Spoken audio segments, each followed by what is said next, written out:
I'm sorry. I just go right and say Miss Henry. I do it all the time, Donna. I'm sorry. Good afternoon, everyone. I need a motion to start the real estate committee meeting. I make a motion to start the real estate committee meeting. Second. Ms. Henry? Mrs. Banks? Mr. Watson? Dr. Borche? Present. Mr. Hikes? Present. Ms. Jones? Here. Ms. Cousins? Yes. We have a quorum. We're going to go into open session right now at this time. Per the agenda, we have a presentation regarding Jefferson Elementary and the Wi-Fi project. Is the person here? You Come can on. step up.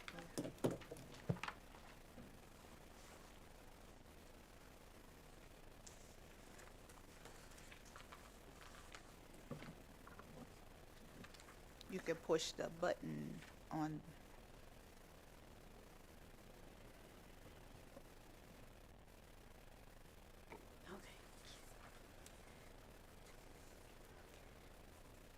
So I'm here today to request if a relay point can be placed on Jefferson Elementary.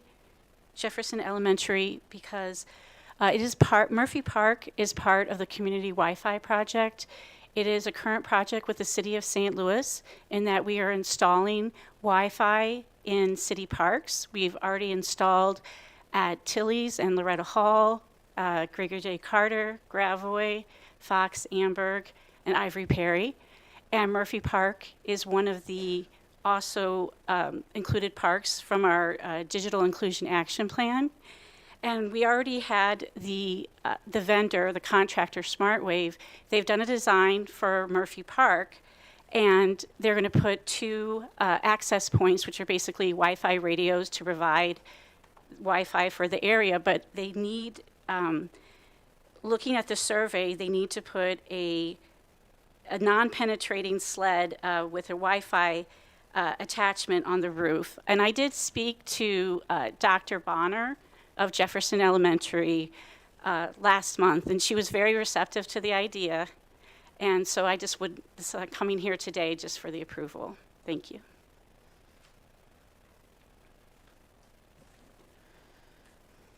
I'm sure there'll be questions. So at this time, is there any questions? I'm sorry, I didn't get your name. Oh, I'm Sheila Rabbit. I'm the broadband analyst at SLDC.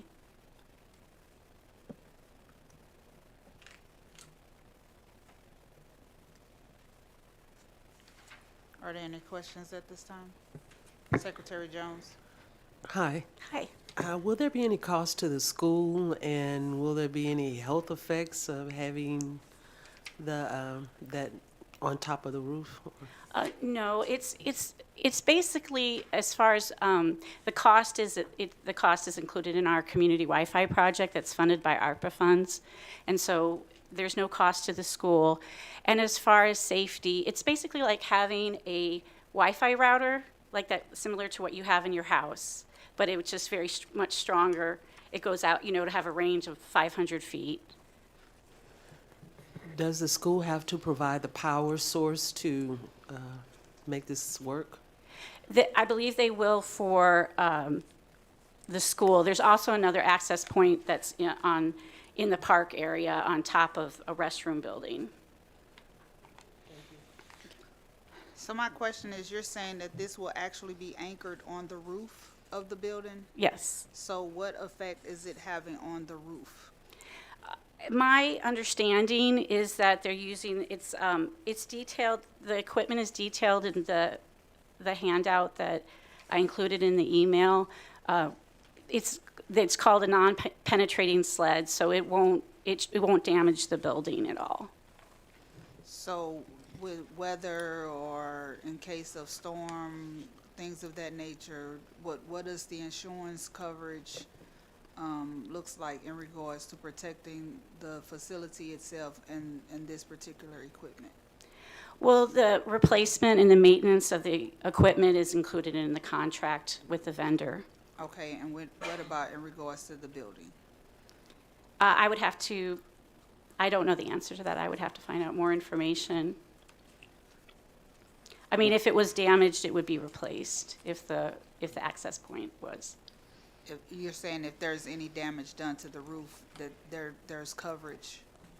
I would have to find out information, but I do know that if there's any damage, if there's a storm or so, if the access point, if the radio in any way is damaged, it's replaced as part of, it's included in the contract with the city of St. Louis. Okay. I'm not more so concerned about the equipment. I think I'm more so concerned about the roof.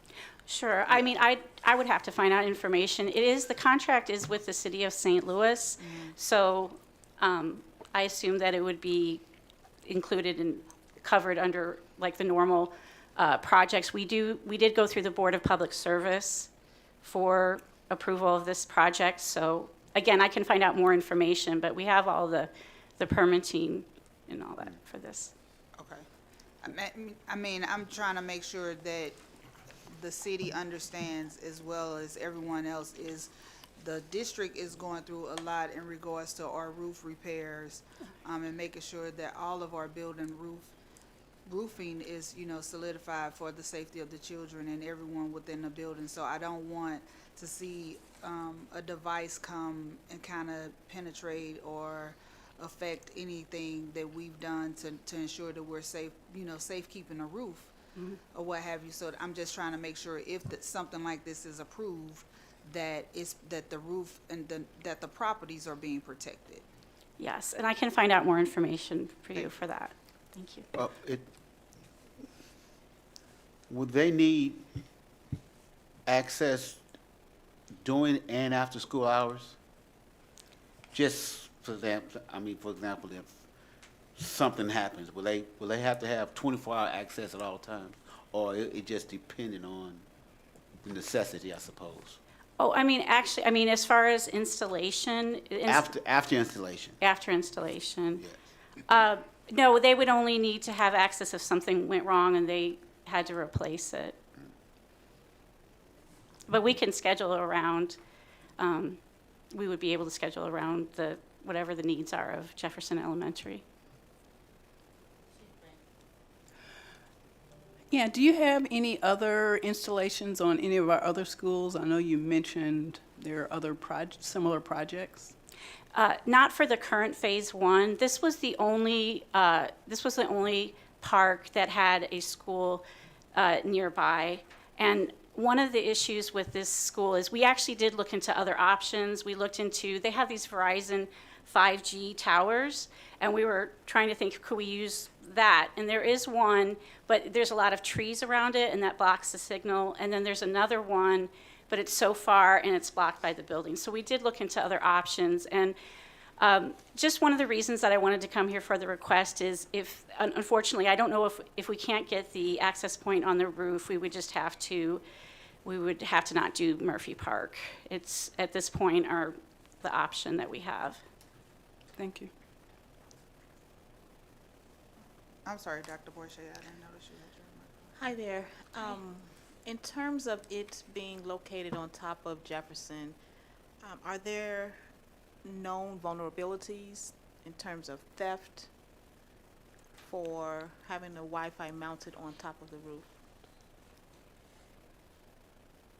I'm not really sure how to answer that. If it's the equipment is only, it's not something that someone could. I'm not sure if that's really would be an issue, because the Wi-Fi, it's a specific ruckus radio that it's useful for projecting Wi-Fi along a large range.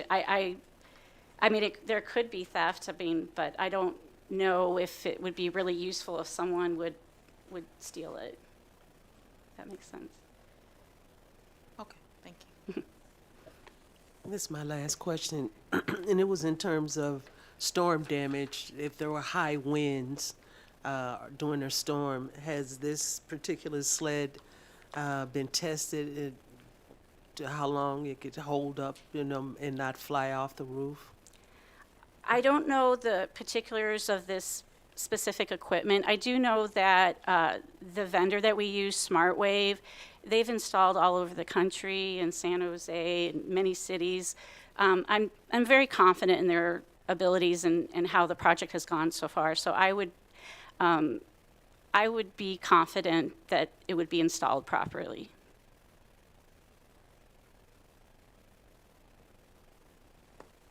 Good afternoon, Mr. Greg Watson. Thank you for the presentation.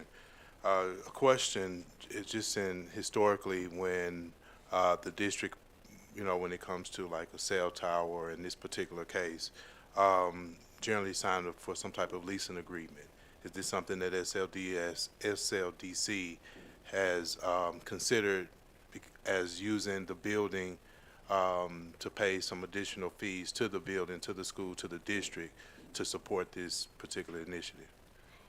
I would have to ask my supervisor. That hasn't been brought up, so I would have to investigate that.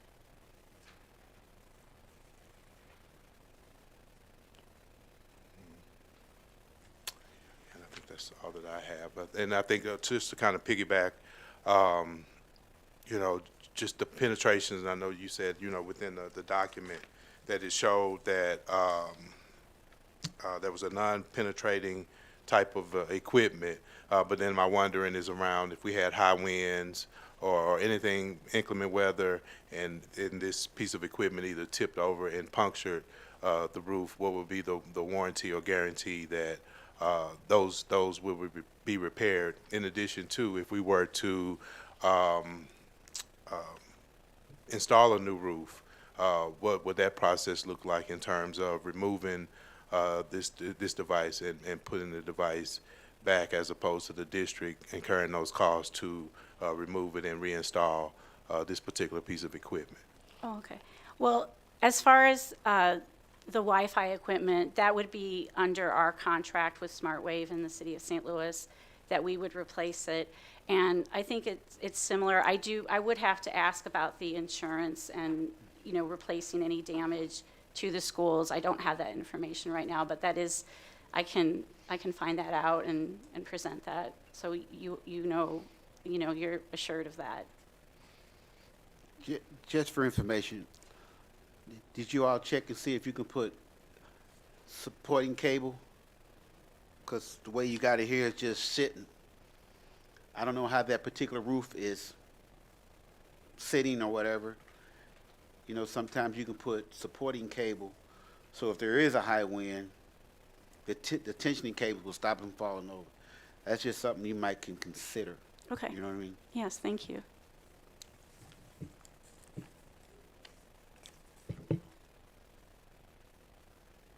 Are there any other questions? Thank you for your time. Okay, thanks.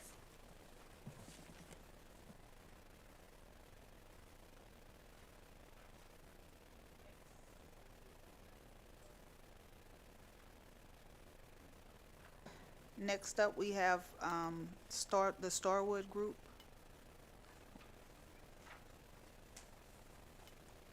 Welcome, welcome.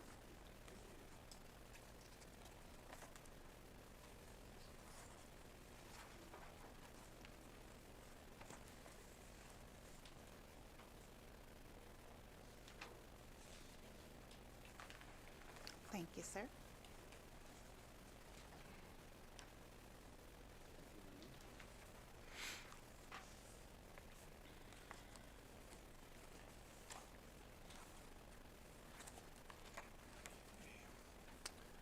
Thank you for having me here today. My name is Charles Kashner.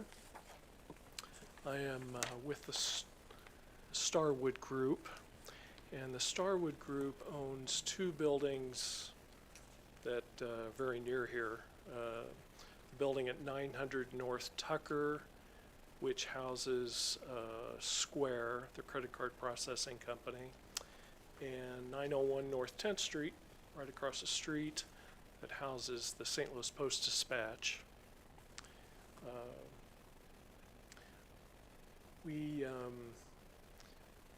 We have existing tenants, and we're also in negotiation with some new tenants for some space we have available in either building.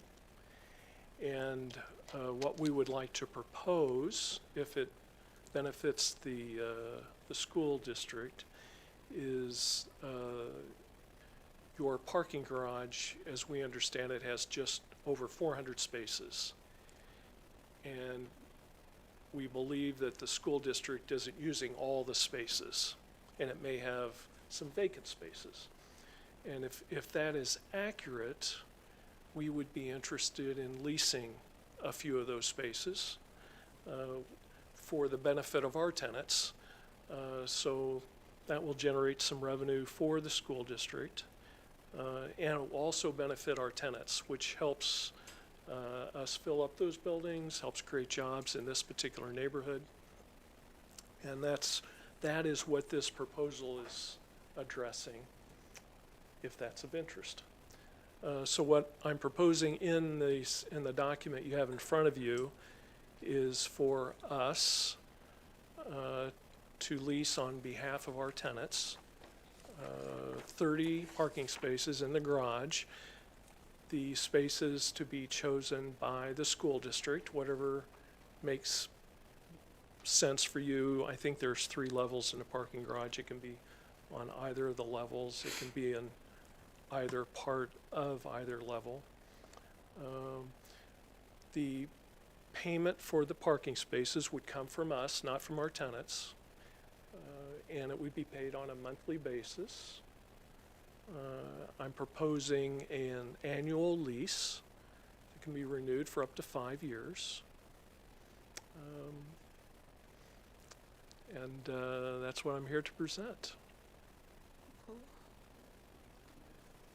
Dr. Bourget?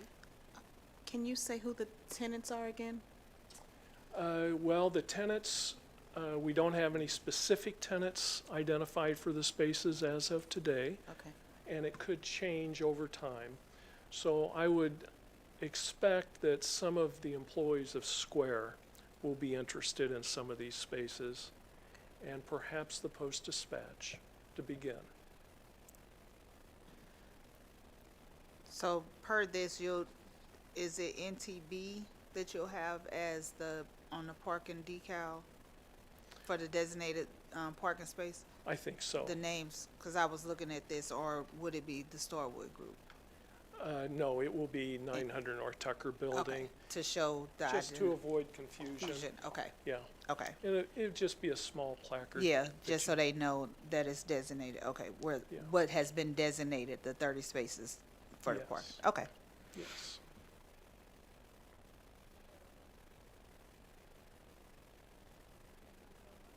Okay, thank you for having me.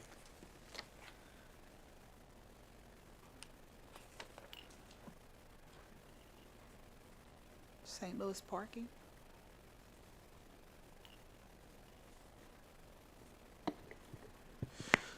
We're waiting on Mr. Palusi from St. Louis Parking to coordinate with us so we can have them come and present about the rate increase at the next real estate meeting. Okay.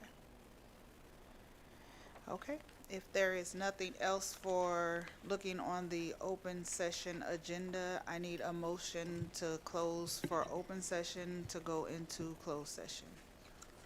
I make a motion to close open session and go into closed session. Second. No. I said it wrong? Yeah. I make a motion to close open session and then go into,